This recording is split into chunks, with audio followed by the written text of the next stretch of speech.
How's your study and practice of Buddhism going?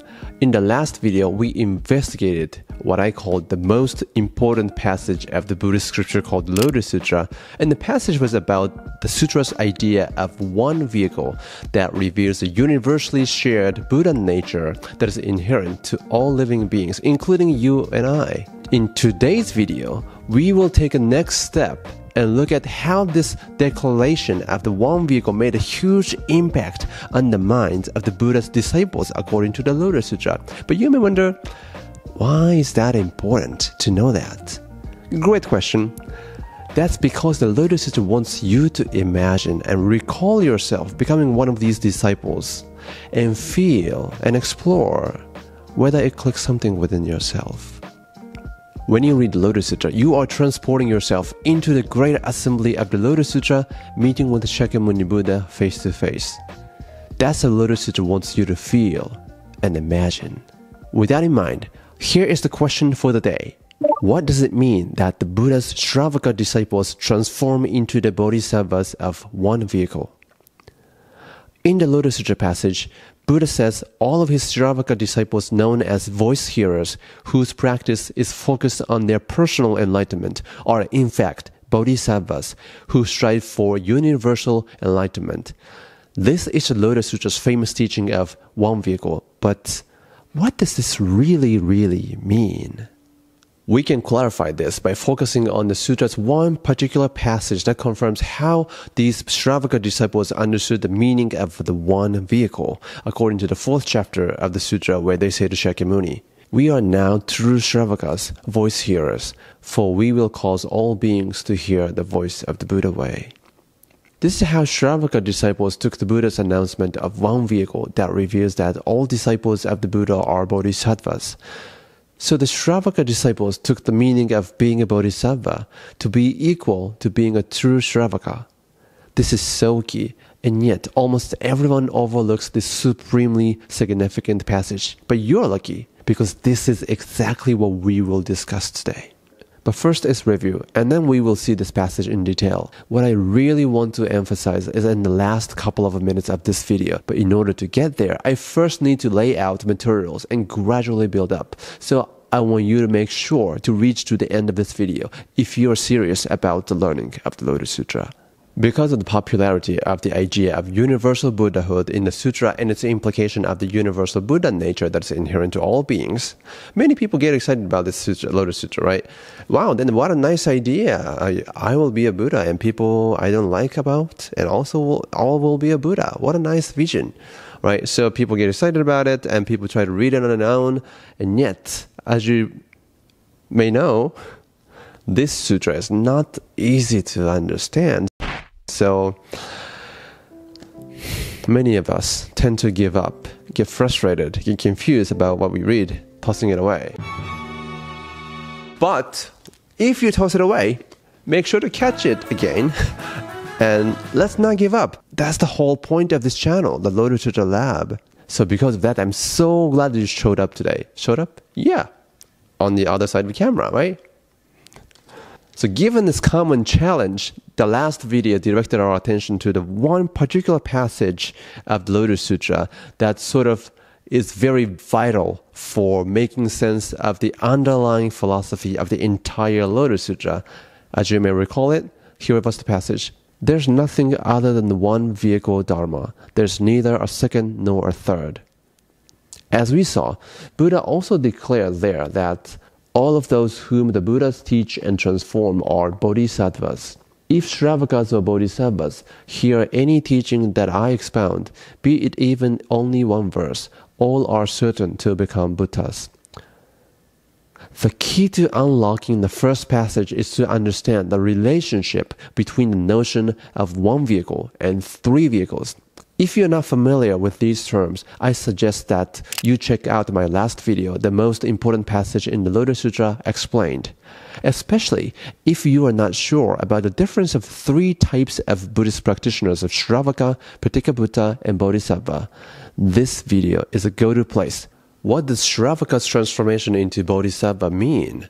Perhaps a common misinterpretation is to say that Well, Shravakas stopped being Shravakas, eliminating and excluding their old identity as Shravakas, and instead became something completely different known as Bodhisattvas. This is not the case because instead, based on the premise of the Lotus Sutra's non-exclusive centrality, what's really going on is that Shravakahood actually paradoxically entails the Bodhisattvahood.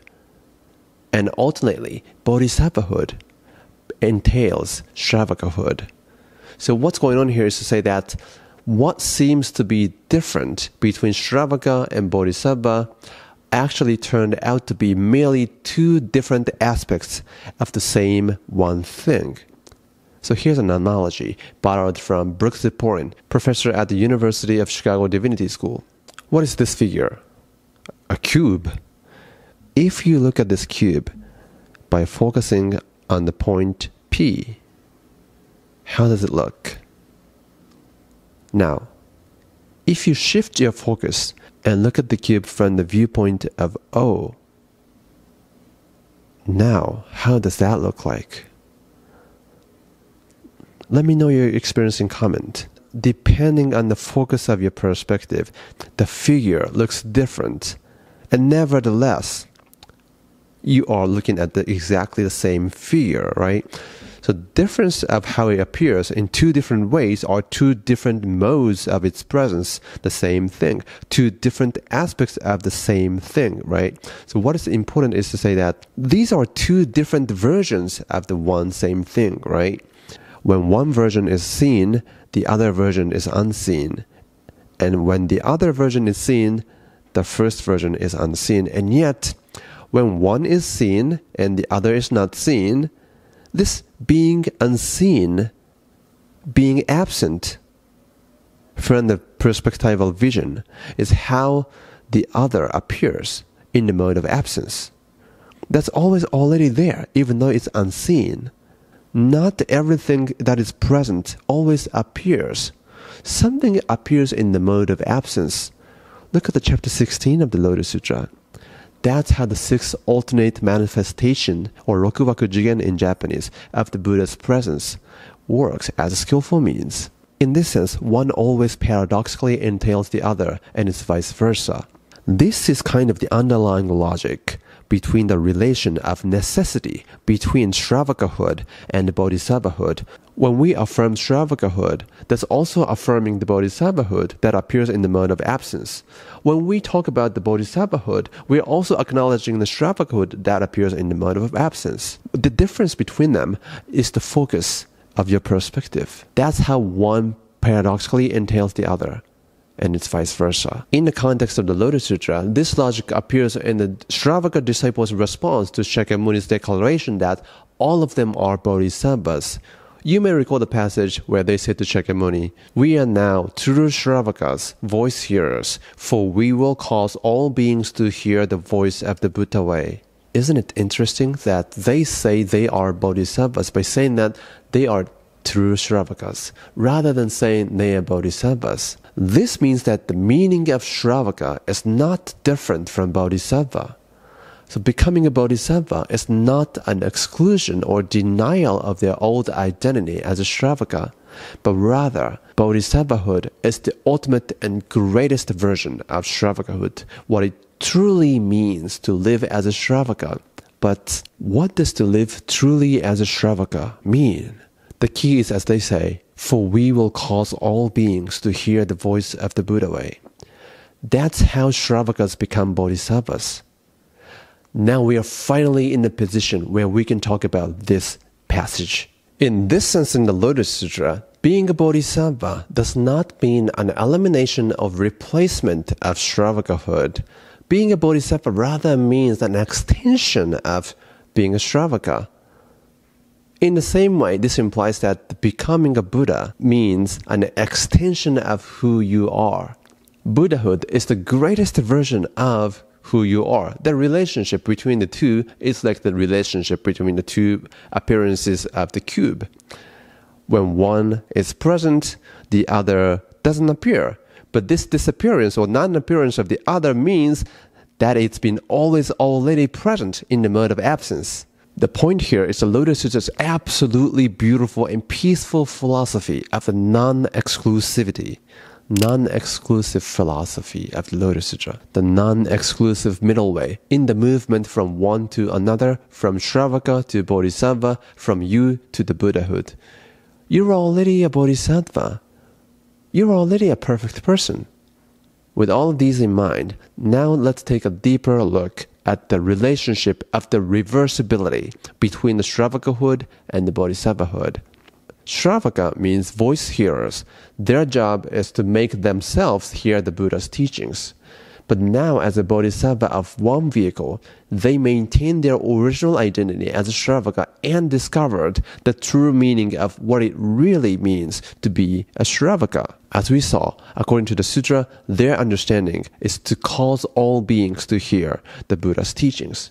So what is happening in the original Shravaka practice and the true Shravaka practice? Are they different or the same? Well, their relationship is like a cube. Because of that, what happened is the infinite extension of their original voice hearing practice rather than replacing or excluding it. They start with making them hear the teachings and end up expanding the range of application of this voice hearing practice. They used to desire their own learning, but now they desire everyone's learning about the Buddha's teachings. Moving from being a voice hearer to causing others to hear is shifting the standpoint from being a hearer to a preacher, from a listener to a speaker. So what is interesting is that the preacher of the Buddha's teachings produces more hearers, more Shravakas. That's the true practice. That's the practice of the true Shravakas. This is interesting. What does that imply then? Shravakas universally producing Shravakas. Shravakas are found everywhere in this universe is how they become a Bodhisattva. Their relationship is like a cube. This is the great discovery, isn't it? Because in this sense, Shravakas were in fact from the beginning doing the practice of the Bodhisattva because they were always already making someone hear the Buddha's voice. In the original case, they started with making themselves hear the teaching of the Buddha. Well, this was a case of self-compassion, right? And the Buddha's suggestion was to say in the Lotus Sutra that, well, there's no need to stop there. Be aware of your original aspiration to become a Bodhisattva. That means not to eliminate or replace your original desire to make yourself hear the Buddha's voice, but to expand that to infinity so that you help yourself and everyone else to hear the voice of the Buddha. So what you really want to do is to grow your self-care into the care for everyone, omni-care, to grow your desire for your self-compassion into omni-compassion. You started with a desire to liberate your own self. That's great. A cube relationship, that's an aspect of the other dimension that's appearing as absent. So your true desire is to reach out and liberate everyone from suffering. That's what you are really striving for by pursuing your own happiness. What's our next action? Let's spread the word, start a conversation, and cause everyone hear the spirit of the Buddha's teachings for the sake of the universal end of suffering. But importantly, this does not mean to convert everyone into Buddhism, but rather to help them become truly them. To be a true Buddhist means to be a true Christian, and to be a true Christian means to be a true Muslim, which ultimately means to be a true Buddhist and others.